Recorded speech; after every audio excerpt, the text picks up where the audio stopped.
Esto es Sin Boga. Soy Ignacio Romero y hoy hablaremos sobre la tensa situación que viven millones de venezolanos. Además, la polémica renuncia del ministro de Justicia de Brasil podría traer grandes consecuencias. Nuestro invitado, el Dr. Geis Bautista, quien fue nombrado por 5 años consecutivos entre los 100 líderes latinos más importantes de Estados Unidos. Y en el monólogo, ¿quién está detrás de las protestas en Estados Unidos? En Boga comienza así.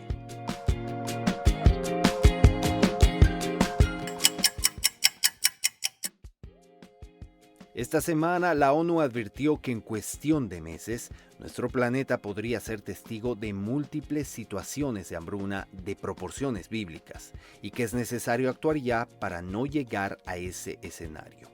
Según el informe de esta organización, la pandemia del coronavirus y sus efectos podría, escuche bien, empujar a 130 millones de personas al borde de la inanición.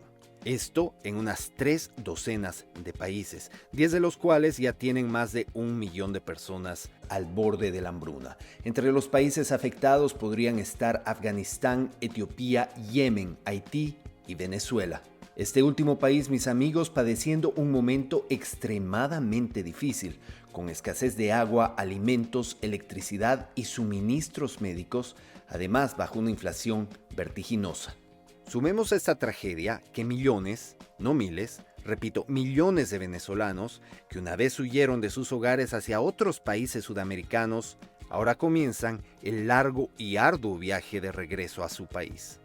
Ellos, que en algún momento fueron llamados los refugiados venezolanos y que fueron víctimas de una crisis política, son hoy otra de las grandes víctimas de esta pandemia. Y es que el coronavirus ha empujado a los gobiernos sudamericanos a tomar medidas que, de una u otra forma, hicieron difícil que los inmigrantes venezolanos puedan acceder a ayuda. Según la Agencia de Naciones Unidas para los Refugiados, casi el 60% de los venezolanos en Colombia, por poner un ejemplo, no se han registrado o no han podido registrarse con el gobierno y, por lo tanto, no pueden acceder a servicios vitales. En muchos otros países, aquellos inmigrantes venezolanos que laboraban en trabajos irregulares se encontraron de un momento a otro sin más ingresos y con la decisión de volver a una Venezuela donde esta semana varios de sus estados fueron el escenario de saqueos y disturbios por falta de alimentos, cuando en el país rigen estrictas medidas de confinamiento para combatir el coronavirus. Un muerto y varios heridos fue el resultado de los disturbios, además de decenas de detenidos por las fuerzas del orden. Sin duda, una situación trágica. Además, todo esto ocurre a nuestros hermanos venezolanos en un marco geopolítico también complicado, como ya lo sabemos, con las aplastantes sanciones de Estados Unidos y una Rusia que ratifica su disposición de cooperación con Venezuela en todos los frentes. Así lo anunció el presidente Nicolás Maduro, quien informó a su nación haber sostenido una conversación telefónica con su homólogo de Rusia, Vladimir Putin, para, entre otras cosas, agradecerle por el envío de miles de pruebas de diagnóstico del COVID-19. Según Maduro, los mandatarios conversaron también sobre la complicada situación del mercado petrolero y acordaron un pleno respaldo al plan de la Organización de Países Exportadores de Petróleo, que desde el 1 de mayo realizarán un recorte mundial de la oferta del oro negro, con el que, claro, esperan lograr balancear su precio. Un precio que en Estados Unidos ha llegado a terreno negativo. Esto por primera vez en su historia tras desplomarse un 305%. Pero, ¿qué pasó en Estados Unidos? Se los explico. El estallido de la crisis de salud pública por la pandemia del COVID-19 ha reducido a medio planeta en sus hogares.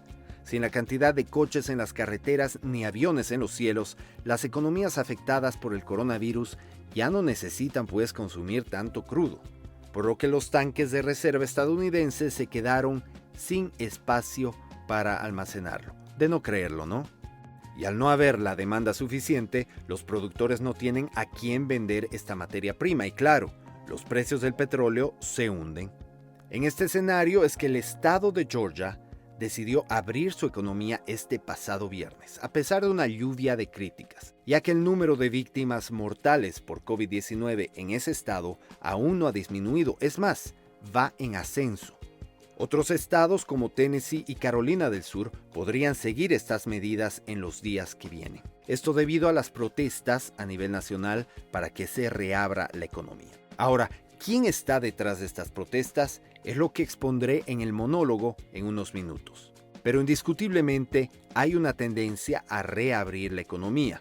Esto sucede en Estados Unidos cuando el país es el epicentro del coronavirus a nivel mundial.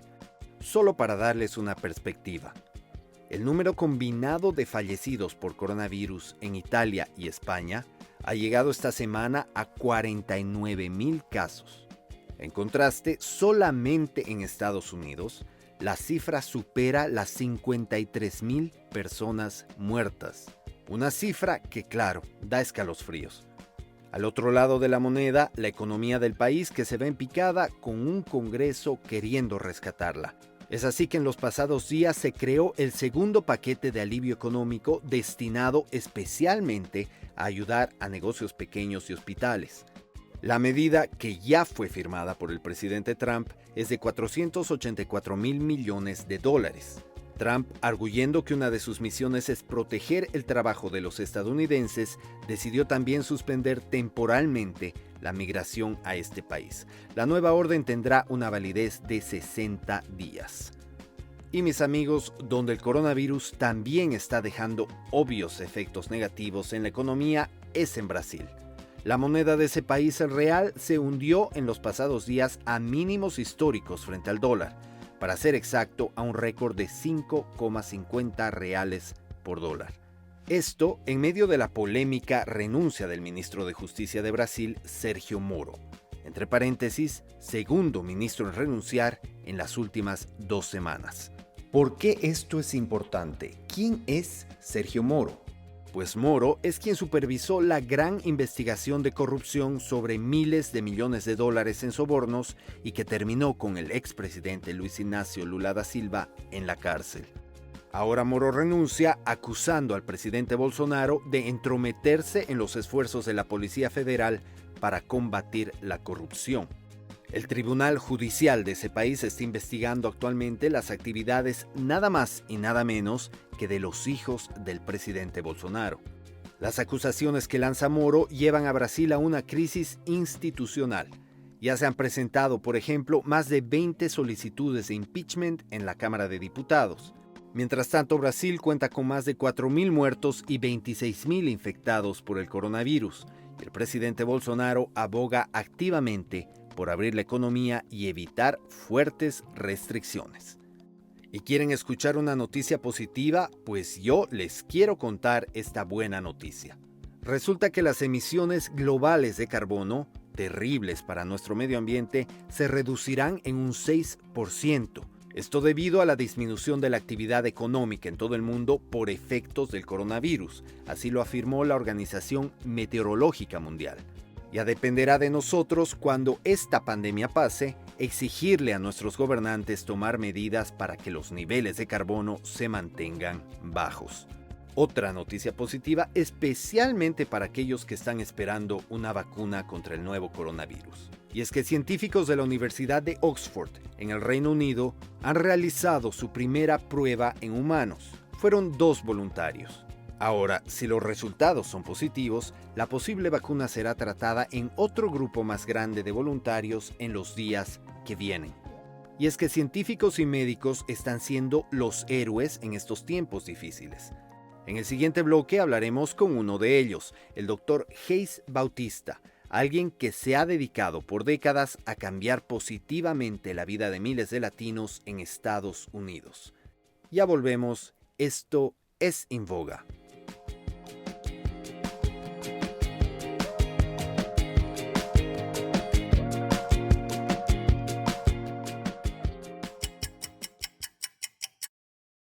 Por los últimos 5 años, nuestro invitado ha sido nombrado uno de los 100 líderes latinos más importantes de Estados Unidos. Sus investigaciones fueron publicadas en los medios escritos más relevantes del país y él ha trabajado durante los últimos 40 años mejorando la calidad de vida de la comunidad latina en Estados Unidos.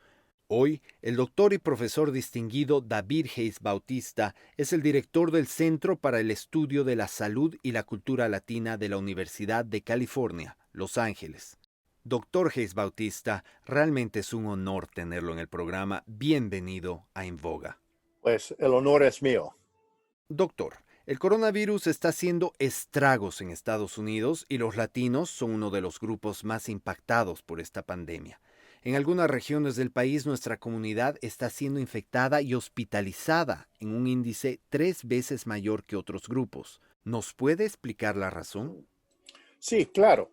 Y tiene que ver con la participación latina y hay 60 millones de latinos viviendo en Estados Unidos, de nuestra participación en la economía y la sociedad. Y resulta que al estallar el brote, hace como 6 semanas, se impuso cuarentena en varios estados, ahora casi en todos los estados, pero dejaban abiertos los negocios esenciales para que la gente pudiera sobrevivir. Y en California y en muchos estados y en todo el país, los latinos, de hecho, trabajamos en estos negocios muy esenciales, pero no es como gente piensa, oh, médicos, enfermeras, etcétera. No, no, no, no. De campesino, los trabajadores agrícolas que pues siembran la semilla, pues cosechan, de hecho que nos dan la comida que comemos y son los que más trabajan sin protección alguna, sin mascarilla, tienen que involucrarse con bastante gente porque se trabaja en equipo, carecen de seguro médico, les pagan una miseria, pero sin ellos no podríamos comer. Muy esencial la comida, diría yo. También los camioneros, choferes que transportan la comida del campo a las ciudades, los que trabajan, los abarroteros, sobre todo las cajistas, para que uno pueda comprar la comida, de mecánicos en talleres automovilísticos, de asistentes, los asilos de ancianos, de vendedores, de todo. Así que los latinos, de hecho, trabajan más en los negocios que hace posible que los otros se queden, pero trabajando, por ejemplo, imagínese un cajista, se expone a 300 clientes cada día, cualquier de los cuales podría tener coronavirus. Así que por el modo en que trabajamos, más nos exponemos los latinos al riesgo de ser contagiado por el coronavirus.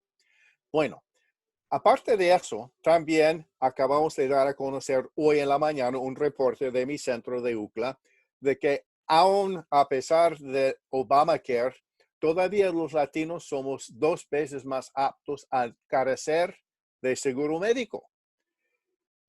Y luego hay una escasez tremendo de médicos que hablen español. Y como aparte, la medicina se ha dado en California en español por 250 años. Es parte de la historia de este estado. Sin embargo, mucha gente piensa, español no importa, sí importa. Y entonces, los departamentos de salud dan el consejo, tienes tos, fiebre, llame a su médico. Y los latinos, ¿qué médico? No hay quien hable español, no tengo con qué pagar y tengo que trabajar con mucha gente. Así se da más el contagio entre la población latina por factores estructurales. Así es, doctor, factores estructurales de nuestro sistema de salud. Además, se escucha mucho dentro de la comunidad latina que las políticas del presidente Trump han creado miedo, especialmente entre aquellas personas sin documentos. Muchos de ellos temen que el pedir asistencia del gobierno federal, del gobierno estatal o de los mismos gobiernos locales podría ponerlos en el radar del Departamento de Inmigración.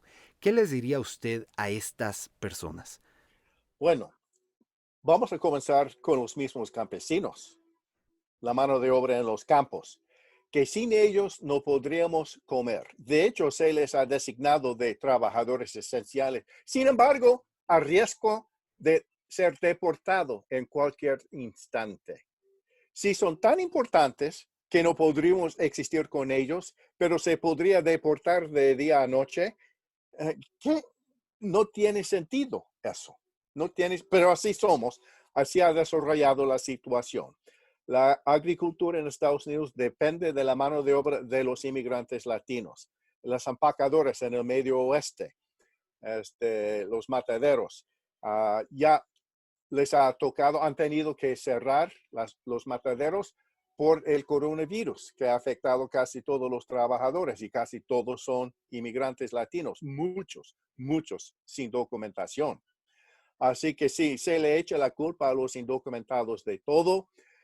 Sin embargo, sin ellos no se podría honrar la cuarentena. ¿Quién llevaría la comida? ¿Quién la vendería? ¿Quién repararía los coches? ¿Quién cuidaría a los ancianos? Somos los latinos. ¿Quién lo haría? Como dice usted, doctor, somos pieza importante para la economía. Sin embargo, el presidente Trump acaba de anunciar que se va a suspender la migración para proteger los trabajos de los ciudadanos estadounidenses. Definitivamente existe una retórica en Estados Unidos de que los inmigrantes y las diversidades raciales y culturales acrecientan la problemática del país. ¿Cómo le llega esto a alguien como usted que ha luchado tanto para romper este tipo de estereotipos? Bueno, por eso puse mi centro dentro de la Facultad de Medicina para estudiar la salud y dar a conocer datos a base de datos. Y resulta que a base de datos, de hecho, el coronavirus como el SIDA, de hecho, se propaga desde Estados Unidos y se lleva a México, no es al revés. Por ejemplo, en enero, diciembre, un grupo de tapatíos de Guadalajara, México, se fueron al estado de Colorado a esquiar en Vail, que ahora es el epicentro de Colorado. Ahí estaban una semana, regresaban a México y por supuesto poder ir a esquiar en Colorado serán de las familias mejor pudientes, ¿no? Pero se contagiaron en Colorado, llevaron el coronavirus hasta México. De ahí el brote en el estado de Jalisco, en la zona. Y vimos igual aquí en Los Ángeles, hace 6 semanas, si tuvieras un mapa de los contagiados en el condado de Los Ángeles, eran en las zonas ricas, Beverly Hills, Brentwood, Bel Air.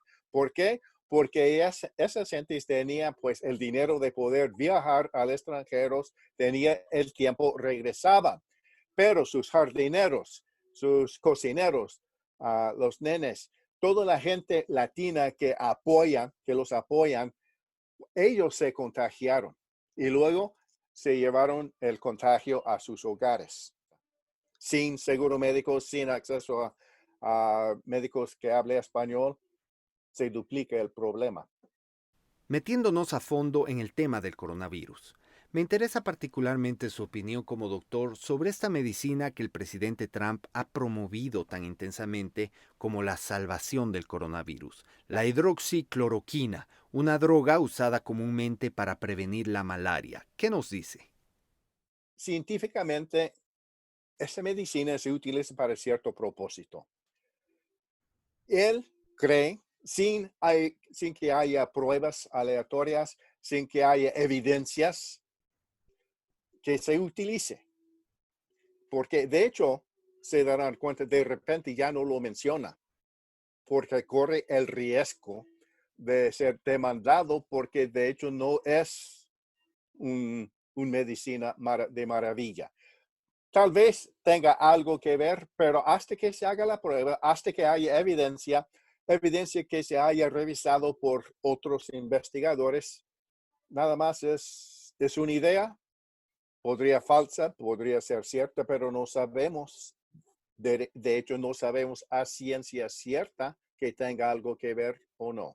Y hay otras pruebas que dan a conocer que tal vez tenga efectos secundarios casi mortíferos. Entonces, ¿qué hacemos? Hablemos de pruebas, doctor. Se están haciendo ensayos en distintos países sobre una vacuna. ¿Cómo ve usted el horizonte sobre este tema? Va a tomar tiempo. Yo no soy inmunólogo, pero sí mis colegas que trabajan en inmunología avisen que se podría tardar 12 a 18 meses, más o menos. Pero el coronavirus es una nueva variante. Conocemos muy poco Tenemos nada más los brotes en China. Si los datos son confiables, ¿qué hacemos? Ah, Se está investigando el ADN del virus, pero no sabemos mucho hasta la fecha. Por eso no sabemos si otras medicaciones tengan efecto o no. Es una nueva variante y toma tiempo científicamente saber este, encontrar más conocimientos del tipo de virus, su vida, muerte, etcétera, y luego de ahí desarrollar una vacuna. Toma tiempo. Mientras los estudios se realizan y el tiempo pasa, millones de personas tienen que seguir trabajando en este momento poniéndose en riesgo. ¿Cuál es la mejor forma para que estas personas puedan protegerse y a sus familias de no llevar a casa este virus? Bueno, hay cosas que sí se pueden hacer.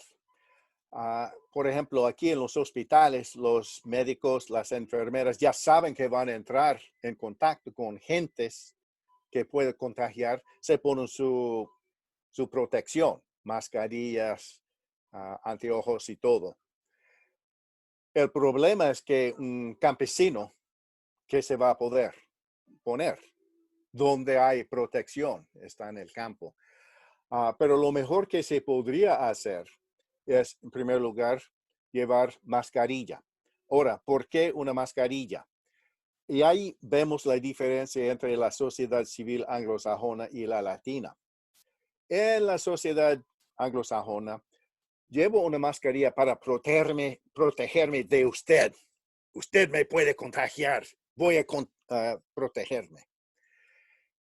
En otras sociedades, como la latina, como la china, llevo la mascarilla para proteger a los otros de la posibilidad que yo ya esté contagiado. Y de hecho, así es cuando de hecho tenga algo de valor una mascarilla de común, no una mascarilla de cirugía, para que cuando yo respire, estornude, tose, que mis exhalaciones no vayan al alcance de otra persona.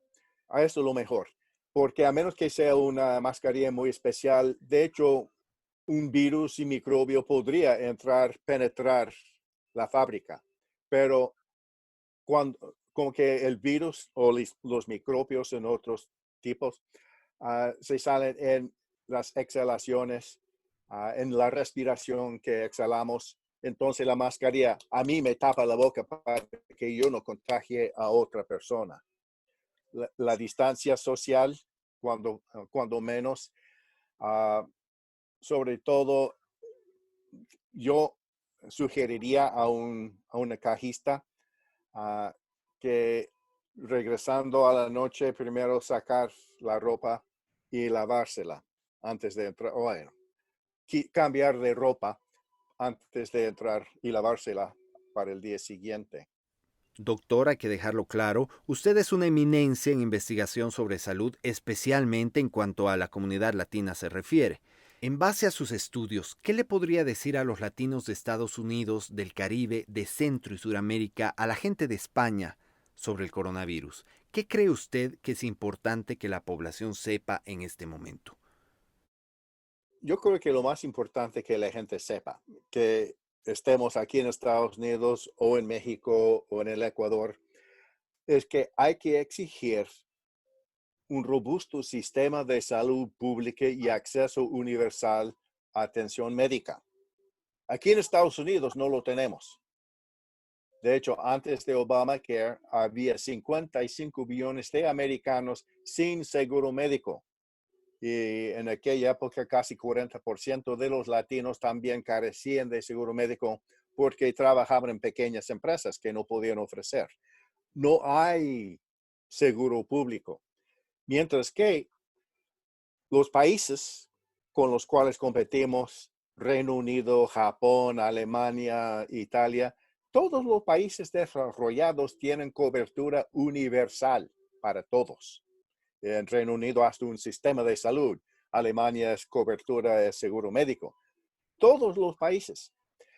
Aquí en Estados Unidos gastamos de nuestro Producto Interno Bruto el 18% en servicios médicos y tenemos las pautas peores de toda Europa. Tenemos más mortalidad por infartos cardíacos, más cánceres, tenemos la más corta expectativa de vida, tenemos más mortalidad infantil, mientras que esos otros países gastan como 6, 7, 8% de su PIB, gastan la mitad, tienen mejores resultados.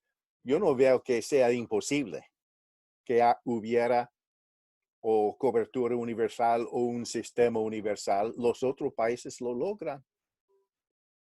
Por último, doctor, se ha visto en los últimos días una tendencia en distintos países de reabrir la economía cuando aún no se ha resuelto el tema sanitario. En Estados Unidos han habido incluso protestas en contra de los gobernadores que pusieron normas de distanciamiento social. La alcaldesa de Las Vegas, por ejemplo, ha dicho que ella quiere que la ciudad se abra lo antes posible y que la ofrecería como un grupo de control o experimento para el resto del país. ¿Qué opina de esto? Está jugando con las vidas de personas, como el fin de semana pasado, el presidente Trump exhortó a sus secuaces de que esas medidas son anticonstitucionales, son antiamericanos, tenemos el derecho, libertad de expresión, que sea libertad de juntarse. Bueno, salieron sus seguidores a las calles muy empacados, sin protección, se van a contagiar. Se van a contagiar, algunos se van a morir. Entonces, un test case, a menos que ella se ponga en medio, y yo no pienso que lo vaya a hacer, otras personas van a pagar la cuenta. Una enfermedad muy dolorosa, muy costosa, y para algunos la muerte, para que sea caso de prueba. Doctor, gracias por regalarnos este tiempo de su apretada agenda y por todo el increíble trabajo que realiza para mejorar la calidad de vida de los latinos en Estados Unidos. Definitivamente ha sido un honor y un placer conversar con usted. Espero que se repita. Ojalá, y a nombre de mi centro y de mis colegas que trabajan en mi centro, como SEDA, sí, también es un trabajo de equipo para todos. Muchas gracias. En el siguiente bloque les cuento quién financia las protestas en Estados Unidos en contra de los gobernadores que pusieron normas de confinamiento. Ya volvemos. Esto es En Boga.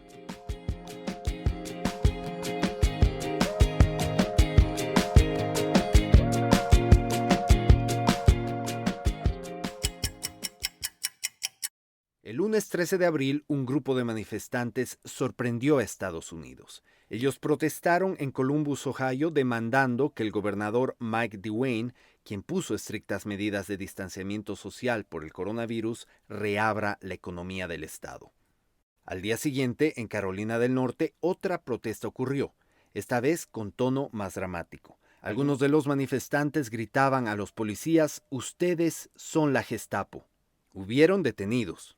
Pero ¿de dónde se sacaron estas personas la idea o la comparación con la Gestapo nazi? Pues la idea comenzó a circular días antes de las protestas en medios sociales como YouTube y Facebook, en canales que promueven conspiraciones de todo tipo. Un día después, el tercer día de protestas, sucede algo que no se había visto aún, una manifestación gigantesca a la que llamaron Operación Gridlock. Esto en Michigan, donde se vio a cientos de automóviles en línea tocando bocina con conductores y pasajeros gritando "Libertad, libertad sobre la tiranía". Muchos de los manifestantes altamente armados se concentraron en el Capitolio con carteles de campaña del presidente Trump y banderas de Estados Unidos. Se mostraban sinceramente enojados por las normativas tomadas por la gobernadora Gretchen Whitmer, a quien llamaban dictadora, esto por las estrictas medidas de confinamiento que ella impuso. Decisión que, según la gobernadora, se debe a los altos números de infectados y fallecidos por la pandemia en su estado. Ahora bien, los medios de comunicación conservadores empezaron a lanzar un duro ataque en contra de la gobernadora de Michigan y de otros gobernadores que también pusieron reglas de distanciamiento social, llamándolos, al igual que en esos canales de conspiración de YouTube, fascistas, creadores de estados policiales y dictadores que intentaban acabar con las libertades. Las protestas continuaron de ciudad en ciudad, hasta que el propio presidente de Estados Unidos, Donald Trump, se puso en medio de la polémica. apoyando abiertamente a los manifestantes. Él escribió un tuit que decía: liberar Minnesota, liberar Michigan, liberar Virginia. Todo con letras mayúsculas. Era claro que un movimiento político se estaba iniciando rápidamente, con manifestantes sinceramente preocupados por sus libertades individuales, pero incitados por ideas conspiracionistas de algunos medios conservadores. Sin duda, un movimiento de estas características necesita también una organización por detrás, necesita una estructura. No se crea solo. En el caso de las protestas que se llevaron a cabo en Michigan, el grupo organizador también fue el promotor, además de proporcionar oradores. Se trata de Michigan Freedom Fund, o en castellano, Fondo de Libertad de Michigan, un grupo que tiene incluso una página web. El presidente de este grupo, Greg McNeely, alguien muy cercano a la poderosa familia DeVos de Michigan, una familia que realiza intenso activismo para impulsar las escuelas charter a nivel nacional. Entre paréntesis, las escuelas charter que la familia DeVos impulsa, pues son escuelas financiadas con fondos públicos y que se administran de manera independiente, en algunos casos operados por empresas con fines de lucro.